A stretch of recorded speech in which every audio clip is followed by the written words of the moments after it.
everybody. How are you? Hope you're having a great Thursday. I have to think about what day it is.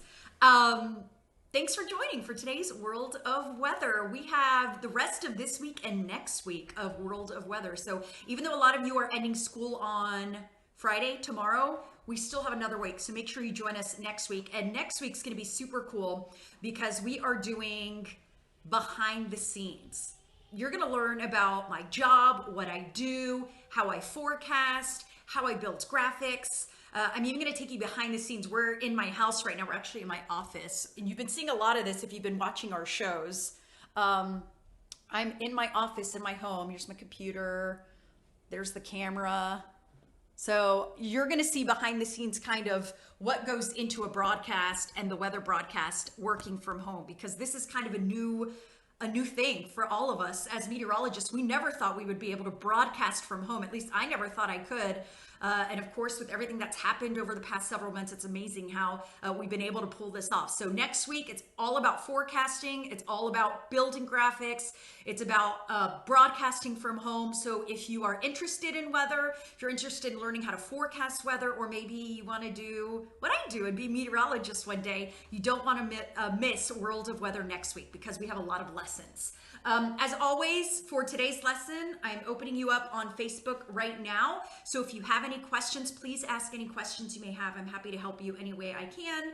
And I'm going to see who's on here because all my favorites are always on here every day. And I appreciate you guys more than you know. So let's see who we've got here. Let me open this big. We've got Adam. Hey, Adam, good afternoon. We have Yardis. Hi, everyone. Butch. Hey, Butch. We've got Wesley from Ackworth. Hi, Wesley. Adam says he's looking forward to. So Adam, he's going to watch next week as we learn how to forecast. So today we're talking about severe weather. We've talked about tornadoes. We've talked about what makes a severe thunderstorm warning.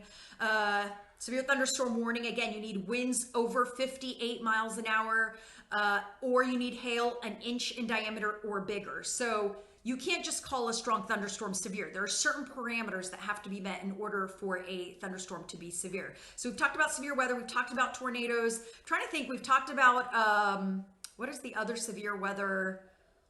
I know there's been more. Today we're talking about supercells and we're talking about squall lines. So what's the difference between a supercell and a squall line? I'm going to show you what they look like on radar. We're going to talk about where they form. We're going to talk about when we see them. Just a lot to talk about with severe weather. So if you are interested in severe weather, today's the lesson you don't want to miss. And again, we're going to be talking about supercells and squall lines. So hope you enjoy today's lesson. So let's get this started here. And I'm multitasking here. Again, working from home. It's all the little things you learn because I have, Keisha's calling me on the other line. Well, a coworker's calling me on the other line. Okay, so I was wondering what that buzzing was. Okay, so here we go. And squall lines for supercells. Today's World of Weather. So let's flip this around. Ah! As my little baby tripod breaks on me. And let's see.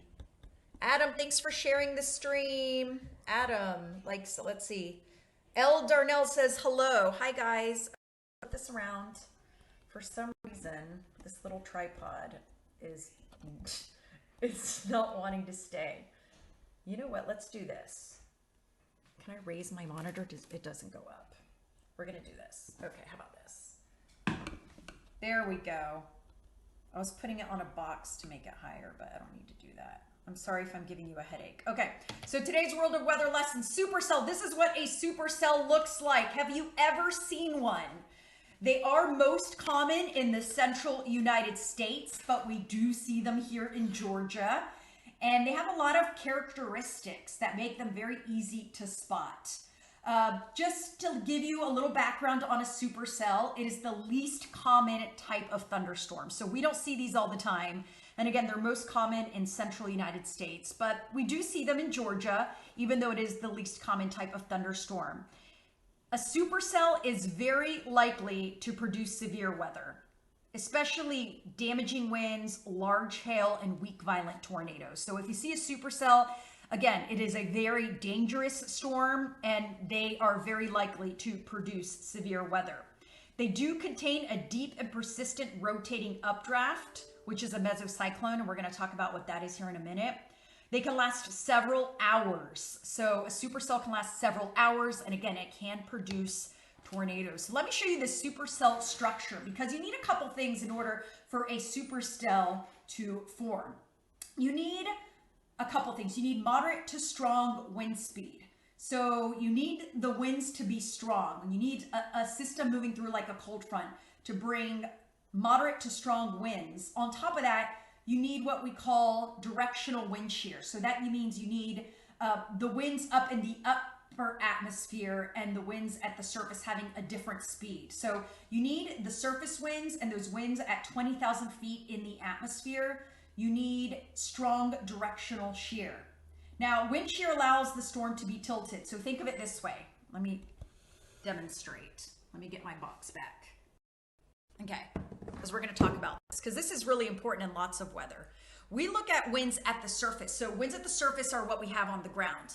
But we also look at the winds in the upper atmosphere, 20,000 feet or above up in the atmosphere, because they tell us a lot of things.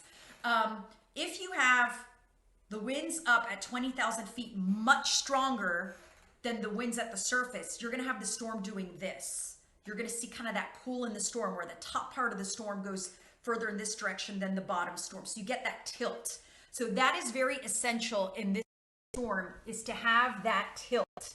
And that is why you see the clouds look the way they do with a supercell. You see that anvil back shear and the anvil. This is what we call the anvil. And again, that is caused by that tilt. So the wind shear allows the storm to be tilted. And the reason you need that tilt is because that gives you the updraft and the downdraft that you need for a supercell. You need a separate updraft and a separate downdraft.